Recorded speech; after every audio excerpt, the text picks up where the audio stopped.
Hello everyone, welcome to my channel. నేను మీ అరుణ. అందరూ ఎలా ఉన్నారు? నాకైతే క్లైమేట్ చేంజ్ అవ్వడం వల్ల కాస్త గొంతు నొప్పి, కోల్డ్ అయితే ఎక్కువైంది. మీరు కాస్త జాగ్రత్తగా ఉండండి. ఏది తిన్నా తాగినా నోటికి రుచి అయితే తెలియడం లేదు.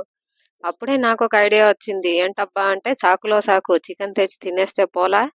1 కేజీ చికెన్ని బాగా కడిగి ఉప్పు వేసి 1 టీ స్పూన్ నూనె వేసి బాగా చికెన్లో నీళ్ళంతా ఎమిరిపోయే వరకు ఉడికించి పక్కన పెట్టుకోవాలి. తర్వాత బాణలీలో ఆయిల్ పోసి వేడయ్యాక ఆవాలు, నాటి ఎర్రగడ్డలు వేసి అందులోనే పచ్చిమిర్చి, కొత్తిమీర, పుదీనా, పచ్చి కొబ్బరి, అల్లం వేసి మెత్తగా గ్రైండ్ చేసి అందులోనే వేసి ఉడికించిన చికెన్ కలుపుతూ 5 నిమిషాలు అయ్యాక 1 టీ స్పూన్ గరం మసాలా, వేయించి పెట్టుకున్న మిరియాల పొడి కాస్త ఎక్కువగా వేసి కలిపి దింపేస్తే దెబ్బకు గొంతు రెడీ అవ్వాల్సిందే.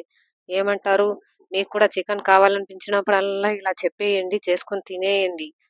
Thank you for watching. నా వీడియోస్ మీకు నచ్చితే లైక్, షేర్, సబ్స్క్రైబ్ చేసుకోండి.